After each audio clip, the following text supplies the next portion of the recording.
Welcome to Democracy Now!, democracynow.org, The War and Peace Report. I'm Amy Goodman. North Carolina Governor Pat McCrory's declared a state of emergency in the city of Charlotte following protests Wednesday night, during which police and riot gear fired rubber bullets, tear gas and pepper spray at protesters who threw fireworks and trash at officers. Authorities said 4 officers were injured. Many demonstrators were also injured. The night's protest included a civilian-on-civilian shooting that left one man critically wounded and at least 7 more people injured. The governor has also begun steps to deploy the National Guard. This was the second night of protests in Charlotte following the fatal police shooting of 43-year-old African-American Keith Lamont Scott Tuesday. While the police claim they tased and shot Scott because he was armed, Scott's family says he was not armed except with a book in his hand. They say he'd been sitting in his car waiting to pick up his son after school. This comes as protests continue in Tulsa, Oklahoma, after Friday's fatal police shooting of 40-year-old African-American Terrence Crutcher, who was shot by white officer Betty Shelby while his hands were in the air. Solidarity protests to demand justice for the 2 men were held last night in other cities, including here in New York, while in Indianapolis, every player on the WNBA team, the Indiana Fever, knelt during the national anthem to protest the killings. We'll go to both Charlotte, North Carolina, and Tulsa, Oklahoma, after headlines.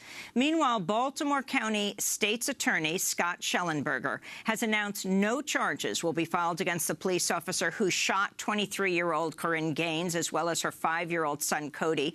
Gaines killed by the police gunfire on August 1st after a SWAT team broke down her door and stormed her home in order to serve a warrant related to a traffic violation. Her son, Cody, was injured by the police gunfire, but he survived. In the wake of the fatal police shootings of Terrence Crutcher and Keith Lamont Scott, Donald Trump has called for a nationwide stop-and-frisk program while speaking at a town hall meeting in a black church in Cleveland hosted by Fox News. There's been a lot of violence in the black community. I want to know, what would you do to help stop that violence, black-on-black crime? Right. Well, one of the things I'd do, Ricardo, is I would do stop and frisk. I think you have to. We did it in New York. It worked incredibly well. And you have to be proactive. And, you really help people sort of change their mind automatically. You understand. You have to have, in my opinion, I see what's going on here. I see what's going on in Chicago. I think stop and frisk. In New York City, it was so incredible the way it worked. Now, we had a very good mayor, but New York City was incredible the way that worked. So I think that would be one step you could do. In more news on this weekend's bombings in New York and New Jersey, a New York Times investigation has revealed the main suspect, Ahmad Khan Rahami, was flagged twice for federal scrutiny in 2014, but never questioned by federal agents. The first flag came from customs officials after a return from Pakistan. The second flag came after his father called the FBI after Rahami reportedly stabbed a family member. During that phone call, his father referred to Rahami as a terrorist. Authorities now say Rahami was carrying a notebook that suggests he was inspired by ISIS. Rahami has been charged in a Manhattan federal court with bombing, property destruction, the use of weapons of mass destruction, but not with any terrorism-related charges, suggesting prosecutors have not been able to tie Rahami to any non-state terrorist organizations.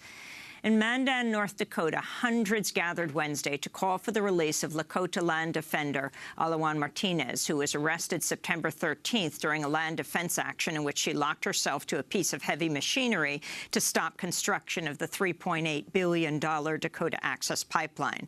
Martinez has been held since then in the Morton County Jail because she has a warrant out for her in Nebraska, where she's been fighting the presence of liquor stores in the small town of White Clay, which is nearby her home on the Pine Ridge Reservation in South Dakota. This is Alawan Martinez speaking to Democracy Now! When we were in North Dakota covering the standoff at Standing Rock.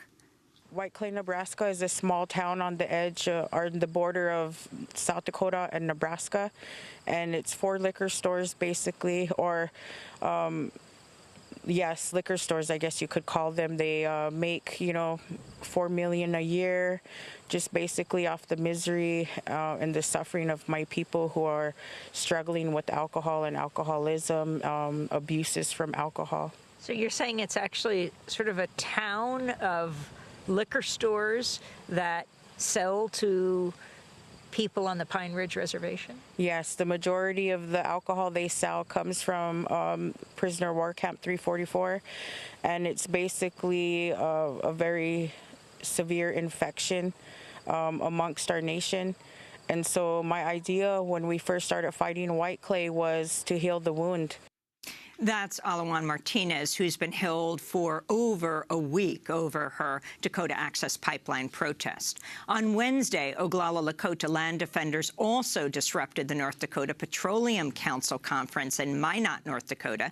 They took over the stage while Department of Mineral Resources Director Lynn Helms was speaking and demanded an end to construction of the Dakota Access Pipeline. They were then escorted away by police.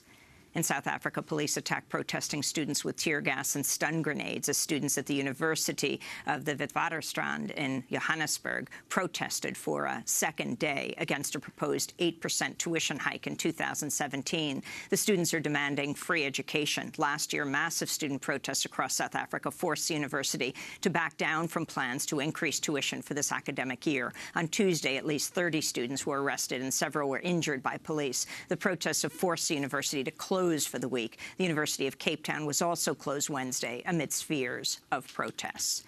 In the Democratic Republic of the Congo, security forces have killed dozens of protesters amidst massive two-day demonstrations demanding that President Joseph Kabila step down after his second term ends in December. Human Rights Watch says 37 protesters and 6 police officers have been killed so far during the week's conflict. The protests were sparked by President Kabila's announcement that this year's presidential elections would be postponed.